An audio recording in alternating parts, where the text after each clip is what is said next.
அதிமுக என்ன நிலைமையில இருக்குன்னு பார்க்க போறோம். யாரையுமே அவரை அரவணைச்சே போகல. அண்ணாமலை அவர்கள் பாஜகவினுடைய மாநில தலைவராக இருக்கும் போதுமே சேர்ந்து உண்மையிலே கண்டிப்பாக நல்லா செயல்பட்டு இருக்கலாம். டிஎம்கே ஒரு விதமான சித்து விளையாட்டு பண்ணிட்டாங்கன்னு தான் நான் சொல்வேன். ஏன்னா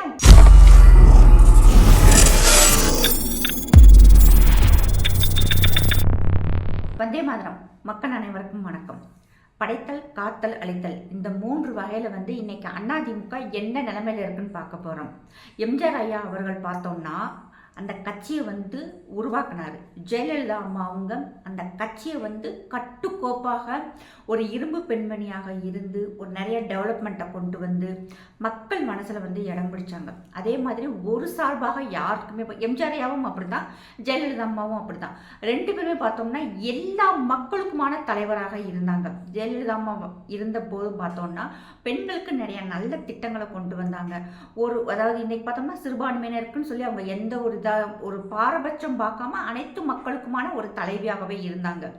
அதுக்கு பிறகு அவங்களுடைய இறப்புக்கு பிறகு ஓபிஎஸ் ஐயா அண்ட் இபிஎஸ் ஐயா இருந்தாங்க. இபிஎஸ் ஐயா கையில் இந்த கட்சி வந்ததுக்கு பிறகு உண்மையிலே பார்த்தோம்னா பின்னோக்கி தான் போயிருக்கு. அவருடைய ஆட்சி உண்மையிலே நல்லா தான் இருந்துச்சு, நம்ம எந்த குறையுமே சொல்ல முடியாது. ஆனால் நாள் ஆக ஆக பார்த்தோம்னா அதாவது பின்னோக்கி தான் போயிருக்கு. எப்படின்னு சொல்லி பார்த்தோம்னா யாரையுமே அவரை அரவணைச்சே போகலை. எல்லாரும் ஒரு வித்தியாசமாக சொல்லிக்கிட்டு இருக்காங்க. அதுலெல்லாம் நிறைய மக்களுக்கு உடன்பாடு இல்லை. ஏன்னா ஜெயலலிதா அம்மா எப்படி கட்டுக்கோப்பாக கொண்டு போனாங்க, எல்லாரையும் அரவணைச்சு போனாங்க. அந்த மாதிரி இபிஎஸ் ஐயா இல்லை. ஓபிஎஸ் அவர்கள் வெளியேறினதாகட்டும், டிடிவி தினகரன் அண்டு சசிகலா இவங்களை மட்டும் இல்லை, மற்ற கூட்டணி கட்சிகள் கூடயுமே ஒரு ஒருங்கிணைந்து செயல்படவே இல்லை. இத்தனை பேர் வெளியே அனுப்பிச்சிட்டு யாரை வச்சு கட்சி நடத்த போறீங்கன்னு தெரியல. இன்னைக்கு பார்த்தோம்னா டிவிகே கட்சி யாரை தூக்கலாம், எப்படி தூக்கலாம்னு சொல்லிட்டு அப்படியே கண்குத்தி பாம்பாக இன்னைக்கு டிவிகே கட்சி அப்படியே எப்படி சொல்றதுன்னா ஒரு வேகமா செயல்பட்டுக்கிட்டு இருக்காங்க. அவங்களுக்கு மத்தியில எல்லாரும் யார் இன்னைக்கு எஸ்பி வேலுமணி போறாங்க, தங்கமணி போறாரு, எல்லா முக்கியமான தலைவர்கள் எல்லாமே இன்னைக்கு வெளியேற ஆரம்பிச்சுட்டாங்க. இப்படி முக்கியமான தலைவர்கள் வெளியே போனதுக்கு பின்னாடி அந்த கட்சியை யாரை வச்சு நடத்துவீங்க? ஏற்கனவே அண்ணாமலை அவர்கள் பாஜகவினுடைய மாநில தலைவராக இருக்கும் போதுமே சேர்ந்து உண்மையிலே கண்டிப்பாக நல்லா செயல்பட்டு இருக்கலாம். ஒரே ஒரு வார்த்தை அண்ணாமலை அவர்கள் துணை முதல்வர்னு சொல்லிட்டு அனௌன்ஸ் பண்ணியிருந்தா கண்டிப்பாக மேக்சிமம் இன்னைக்கு என்டிஏ கூட்டணி ஜெயிச்சிருக்கும், இன்னைக்கு ஆட்சி அமைச்சிருப்பாங்க. ஆனால் அண்ணாமலை அவர்களுடைய உழைப்பை 1% கூட மதிக்காம அங்கே கட்சிக்காரங்களும் மதிக்கலை, தொண்டர்கள் தான் நிறைய எதிர்பார்ப்போட இருந்தாங்க. ஆனால் எடப்பாடி ஐயா அதை சட்டையே பண்ணாமல் அதை கை நழுவி விட்டார். அது மட்டும் இல்லாமல் கூட்டணி கட்சிகளையுமே இன்னும் நல்லாவே அரவணைச்சு போயிருக்கலாம். அது மட்டும் இல்லாமல் 4.5 வருஷமாக எதிர்கட்சியாக செயல்படாமல் கடைசி ஒரு 6 மாதம் நம்ம ஒரு எதிர்கட்சி தலைவராக இருக்கோம்னு சொல்லிட்டு இன்னைக்கு வெளிப்படையாக நிறைய விஷயம் பேசினாலுமே மக்கள் என்ன திடீர்னு இவர் இவ்வளோ விஷயங்கள் பேசுறாரு, ஏன் இத்தனை நாள் வாயை திறந்து பேசலாம் அப்படிங்கிற மாதிரி விஷயமும் நிறைய விஷயங்கள் பொதுமக்களே பேச ஆரம்பிச்சிட்டாங்க. இன்னைக்கு கட்சியில் இருக்கக்கூடிய முக்கியமான நபர்கள் எல்லாருமே வெளியே போறாங்க. அவங்களெல்லாம் கூப்பிட்டு வச்சு ஏன் வெளியே போறீங்க, உங்களுக்கு என்ன தேவை, நம்ம என்ன செய்யணும் அப்படின்னு சொல்லணும். வெறும் அதாவது சொல்லுவாங்க இல்லையா, யாருமே இல்லாத கடையில் யாருக்குப்பா டீ ஆத்துறங்க மாதிரி தொண்டர்கள் வெளியே போறாங்க, உறுப்பினர்கள் வெளியே போறாங்க. முக்கியமான உறுப்பினர்கள், முக்கியமான எம்எல்ஏக்கள், மினிஸ்டர்ஸ் முதல் கொண்டு இங்க வேண்டாம் அப்படின்ட்டு வெளியே போறாங்கன்னா அப்ப என்ன விதமான ஒரு மனநிலையில இருக்காங்கன்னே தெரியவே மாட்டேங்குது. உண்மையிலே ரொம்ப ஆச்சரியமா இருந்துச்சு. எவ்வளவு நம்பிக்கையோட இருந்தா சசிகலா அம்மா இவரை ஒரு சிஎம் கேண்டிடேட்டா அனௌன்ஸ் பண்ணி ஆட்சியவே அவங்க கையில கொடுக்கறதுக்கு ஒரு முக்கியமான காரணமாக இருந்தாங்க. அவங்களையும் மதிக்கலை. இன்னைக்கு பார்த்தோம்னா முக்குளத்தூர்ல கண்டிப்பாக ஓபிஎஸ் எங்க மாவட்டத்துக்கு அவர் எதுவுமே செய்யல. அவர் பிறந்த ஊரே பார்த்தோம்னா இன்னைக்கு வரைக்கும் குப்பக்கடா தான் இருக்கும்.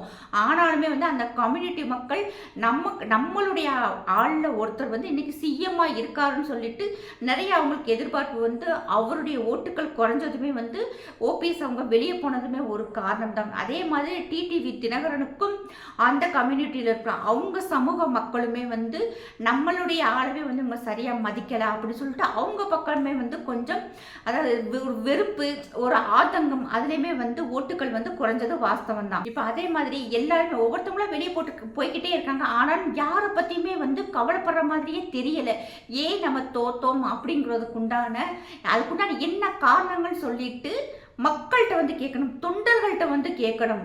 இங்கே உங்களுடைய அதாவது ஏடிஎம்கேனுடைய கேண்டிடேட்ஸ் வந்து ஃபஸ்ட்டு சரியாக வந்து செலவழிக்கலை, கூட்டணி கட்சிக்காரங்களை வந்து அரவணைச்சே போகலை. எங்களுடைய அதாவது கம்பம் தொகுதியெல்லாம் வந்து ஏடிஎம்கே ஜெயிக்கிற மாதிரி இருந்தது.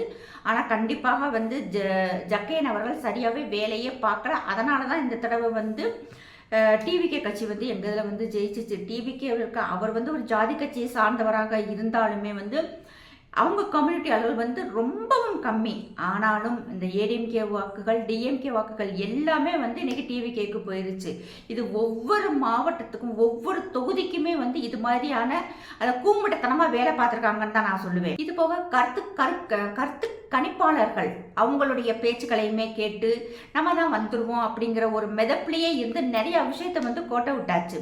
இப்போயாவது இத்தனை பேர் வெளியே போகிறாங்களே, அவங்கள வெளியே விடாமல் அவங்களெல்லாம் தக்க வச்சுக்கிட்டு மறுபடியும் கட்சியை வளர்க்குற வேலையை பார்க்கணும். அது செய்கிற மாதிரியே இல்லை, எதை பற்றியும் கண்டுக்கிறது இல்லை. இங்கிட்டு வந்து பார்த்தோம்னா எஸ்பி வேலுமணி அவர்கள் இளைஞர்கள் எல்லாம் கூப்பிட்டு அவர் வந்து ஒரு மீட்டிங் போட்டிருக்காரு. இப்போ அங்கே இருக்கும் இளைஞர்கள் எல்லாருமே வந்து எஸ்பி வேலுமணி அவர்கள் பின்னாடி போயிட்டாங்கன்னா அப்போ அந்த வெறும் கட்சியை வச்சு என்னதே செய்கிறது, அப்போ எல்லாரும் நினைக்க ஆரம்பிச்சிருவாங்க. இன்னைக்கு வந்து ஒரு தனித்துவமான தலைவர் வந்து இப்போ எஸ்பி வேலுமணி அவர்கள் இளைஞர்களுக்கும் தொண்டர்களுக்கும் தெரிகிற மாதிரி இருக்கு. இப்போ அவரை வந்து பொதுச் செயலாளராக போட்டு கட்சி அவர் கைக்கு போயிட்டா அப்போ எடப்பாடி ஐயா என்ன பண்ணுவார்? ஆனால் இங்கே இருக்க ஒரு 4 பேர் எதுவும் நடந்த மாதிரியே காட்டிக்கிறாம மீண்டும் வந்து ஏடிஎம்கே வரும் அப்படின்னு சொல்லிட்டு வந்து ஒரு பொய்யான ஒரு நம்பிக்கையை வந்து எடப்பாடி ஐயாவுக்கு கொடுக்குறாங்க. இது வந்து மிகவும் தவறான தகவல். ஏன்னா ஜெயலலிதா அம்மா இருக்கும்போது சிறுபான்மையினர் ஓட்டுகள் கூட ஜெயலலிதா அம்மாவுக்கு போகும். இஸ்லாமிய பெண்களுடைய ஓட்டுகள் வந்து ஜெயலலிதா அம்மாவுக்கு இருந்துச்சு. என்னைக்கு அவங்க இறந்தாங்களோ ஏதோ ஒரு என்ன சொல்லுவாங்க, அதாவது என்னமோ ஒரு மேஜிக் மாதிரி நடந்து எல்லாருமே ஒட்டு மொத்தமாக வந்து டிஎம்கேக்கு ஓட்டு போடுற மாதிரி டிஎம்கே வந்து ஒரு விதமான சித்து விளையாட்டு பண்ணிட்டாங்கன்னு தான் நான் சொல்வேன். ஏன்னா எல்லா கூட்டமே போய் அங்கிட்டு ஓட்டு போயிடுச்சு. ஆனால் இந்த ஓட்டுகளை கூட எடப்பாடி ஐயாவால் வந்து தக்க வச்சுக்கிறவே முடியலை. இப்போ மேற்கொண்டு பார்த்தோம்னா அவ்வளோ இளைஞர்களுமே வந்து இன்னைக்கு எஸ்பி வேலுமணி அவர்கள் பின்னாடி போயிட்டா அப்போ இருக்கிற கட்சி எத்தனை தொண்டர்கள், 1.5 கோடி தொண்டர்கள் இருக்கக்கூடிய கட்சி இன்னைக்கு அந்த 1.5 கோடி தொண்டர்கள் எங்கே போனாங்க? ஏன்னா இப்போ விழுந்த ஓட்டுக்கள்லாம் பார்த்தோம்னா உண்மையிலே சொல்கிறேன், அந்த ரெட்டலைலாம் போய் ஓட்டு போடுவாங்க இல்லையா, அந்த மக்கள் வந்து இன்னும் அந்த ரெட்டலைக்காக ஓட்டு போடுற மக்கள் தான் ஓட்டு போட்டுக்கிட்டு இருக்காங்க. ஓரளவுக்கு விவரம் தெரிஞ்சவங்க எல்லாருமே வந்து ஒரு மாதிரி மனசை விட்டுட்டாங்க. இப்படி வந்து நம்ம கட்சி வந்து இன்னைக்கு வீணாக போயிடுச்சு, ஒன்றும் இல்லாமல் போயிடுச்சு அப்படின்னு சொல்லிட்டு வேதனைப்படுற கூட்டம் அதிகமாக இருக்கிறாங்க. இனிமேலாவது எடப்பாடி ஐயா அந்த கணிப்பாளர்கள் அவங்க சொல்கிறாங்க இவங்க சொல்கிறாங்க நம்பாமல் தொண்டர்களை வந்து நேரடியாகவே பார்த்து பேசி என்ன பிரச்சனை, அப்படி இல்லை என்ன நம்ம தப்பு செஞ்சோம் அப்படின்னு சொல்லி பார்த்து கூட கட்சியை வளர்க்குறதுக்கு உண்டான வேலையை பார்க்கலாம். இன்னைக்கு டிஎம்கே பார்த்தோம்னா அவங்க அடுத்து வரவே முடியாட்டுன்னு கூட ஏதோ நாங்கள் இருக்கிறோம்னு சொல்லிட்டு ஏதாவது வெளியே வந்து காட்டுறாங்க, ஏதாவது ஒரு கூட்டம் போடுறாங்க, ஒரு போராட்டம் பண்ணுறாங்க, எதிர்த்து பேசிகிட்டு இருக்காங்க, மீடியா ஃப்ரேம்ல வந்துகிட்டே இருக்கு இன்னைக்கு டிஎம்கே. ஆனால் ஏடிஎம்கேவும் பாஜகவும் அப்படிதான் இருக்காங்களான்னு சொல்லிட்டு தேடி பார்க்குற அளவுக்கு இருக்கு. டெய்லி அவ்வளோ பிரச்சனைகள் ஓடிக்கிட்டு இருக்கு தமிழ்நாட்டில். அதை பற்றியெல்லாம் பேசாமல் அந்த கட்சியை வந்து வளர்க்கணுங்கிற அறிவு இல்லாமல், இந்த 2 கூட்டத்துக்குமே அறிவு இல்லாமல் அப்படியே கம்முன்னு இருக்காங்க. இப்படி இருந்தால் தொண்டர்கள் எப்படி வந்து தைரியமாக கட்சிக்கு வருவாங்க, எப்படி வந்து வேலை பார்ப்பாங்க? இனிமேலாவது எடப்பாடி ஐயா வந்து யோசிக்கணும். யோசித்து எல்லாரும் வெளியே போயிட்டாங்க. ஒன்று அத்தனை பேரையும் அரவணைச்சு உள்ளே வர சொல்லி கட்சியை வந்து பலப்படுத்தி மக்கள்கிட்ட வந்து ஒரு நல்ல பேரை வாங்கணும். இல்லாட்டி எல்லா மக்களுமே இன்னைக்கு இருக்கிற சூழ்நிலைக்கு எடப்பாடி ஐயாவினுடைய செயல்பாடுகள் பிடிக்காம எஸ்பி வேலுமணி அவர்கள் பின்னாடி போறதுக்கு அதிகமான வாய்ப்புகள் இருக்குது. ஏன்னா அந்த மீட்டிங்குடைய அந்த ஃபுட்டேஜ் எல்லாம் பார்த்தோம்னா மேக்சிமம் நம்ம பார்க்கும்போதே நமக்கே தெரியுது நிறைய இளைஞர்கள் கூட்டம் அதில் இருக்குது. அதிகமான தொண்டர்கள் அந்த கூட்டத்துக்கு வந்து வந்திருக்கிறாங்க. அவர் வந்து ஒரு நல்ல ஸ்ட்ராங்காக இருக்கிற மாதிரி தான் எல்லா மக்களுக்குமே தெரியுது. அப்போ சரி நீ இவர் சரியில்லை அவர் பின்னாடி போகலான்னு சொல்லி போயிட்டா அப்போ எடப்பாடி ஐயாவினுடைய நிலைமை என்ன ஆகும்? அதனால தான் எம்ஜிஆர் ஐயா கட்சியை வந்து பாதுகாத்து உருவாக்கி அதை அவ்வளோ அழகாக வந்து மக்களுக்கான கட்சி, ஏழை மக்களுக்கான கட்சின்னு சொல்லிட்டு மக்கள் மனசில் பதிய வச்சார்.